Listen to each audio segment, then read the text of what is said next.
Your throat is on fire. Your body aches. Your head pounds with every heartbeat. You cannot move.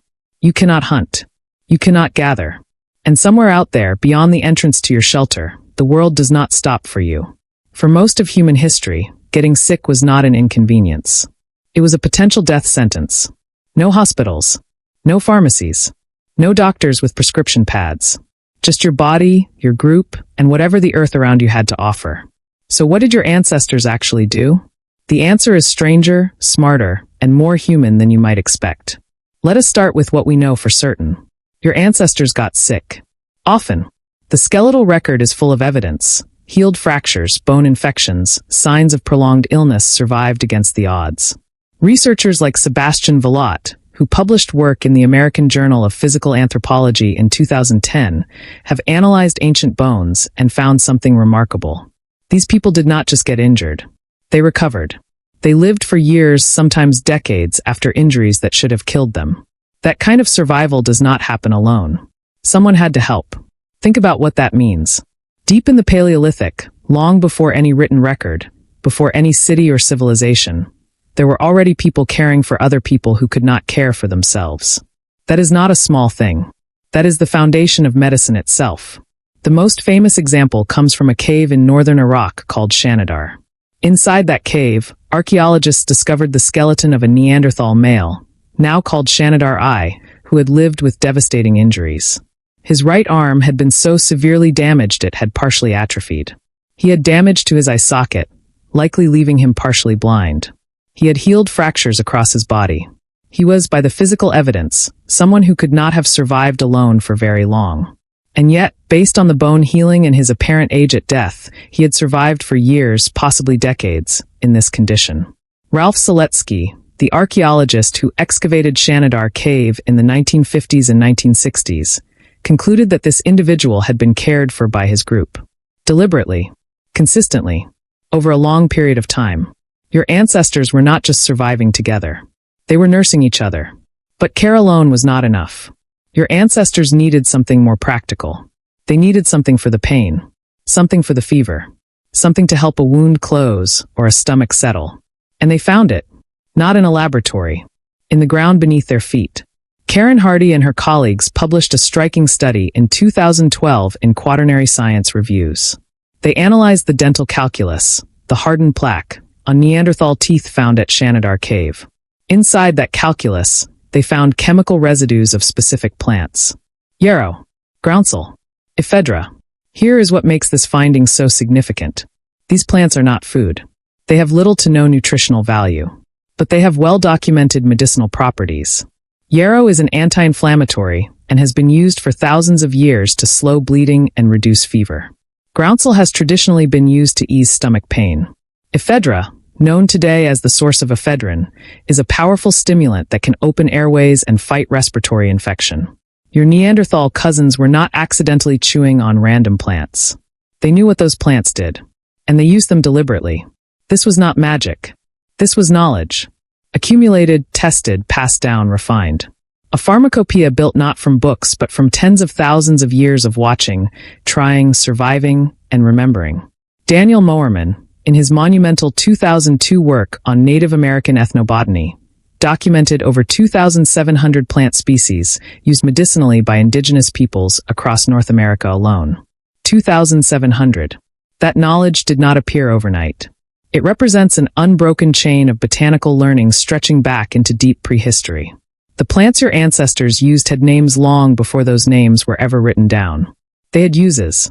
They had dosages, understood intuitively through generations of experimentation. Someone somewhere thousands of years before the first physician ever lived figured out that chewing on willow bark reduced pain. Willow bark contains salicin, the compound that modern science eventually isolated and turned into aspirin. Your ancestors did not discover aspirin. They discovered the willow tree, which is actually more impressive. Now consider what happened when the illness was more serious. When the wound became infected. When the fever climbed higher than the body could manage alone. What then? Fire played a role that goes far beyond warmth. Richard Wrangham, the primatologist and author of Catching Fire, has argued that the controlled use of fire by early humans reshaped not just our diet, but our entire way of living. Fire meant light. Fire meant protection from predators at night. And fire meant heat that could be applied to the body. Warming a sick person. Drying wet clothes. Boiling water or heating rocks to create steam. The medicinal use of heat, of smoke, of warmth applied deliberately to a suffering body is among the oldest forms of care we know. Then there is Ötzi. Ötzi the Iceman was discovered in 1991 in the Alps on the border between Austria and Italy. He died approximately 5,300 years ago, which places him at the very edge of prehistory, just before the earliest written records in that part of the world. His body was preserved almost perfectly by ice. And what researchers found on and inside that body was extraordinary. Ötzi was carrying a birch polypore fungus. This fungus, which grows on birch trees, has no value as food, but it has documented antiparasitic properties. Analysis of Ötzi's gut contents showed that he was infected with intestinal parasites. He was, in all likelihood, self-medicating. He had found something that worked against the thing making him sick, and he was carrying it with him on a mountain crossing. 5,000 years ago, a man walking through the Alps had a medicine kit. And it was not his first time using it. Here is the part that tends to surprise people. For most of human history, the default response to illness was not isolation. It was the opposite. When you got sick in a hunter-gatherer band, the group pulled closer. Someone brought you food. Someone kept the fire going. Someone sat with you through the night. The social structure of early human groups, small bands of 20 to 50 people bound by kinship and mutual dependence, made this kind of care not just possible but necessary. Your survival was their survival. If you died, the group lost a hunter, a gatherer, a parent, a memory keeper. Keeping you alive was not charity. It was collective self-interest. It was rational. It was deeply, recognizably human. Polly Wiesner, an anthropologist who spent decades studying the Juhoansi people of the Kalahari, documented how these communities, whose way of life offers one of our closest living windows into prehistoric social structure, responded to illness and injury with immediate, sustained communal care. Food sharing. Physical presence. The kind of attentiveness that modern medical systems try to replicate with nursing staff and round-the-clock monitoring. Your ancestors had that too. It just looked like family. Now here is the counterintuitive part. When farming arrived roughly 10,000 years ago, something unexpected happened to human health. It got worse. Significantly worse.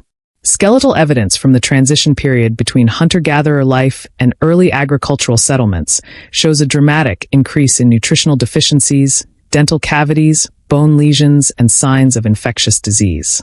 Early farming communities were denser. Density meant disease spread faster. It meant closer proximity to animals and the new pathogens they carried.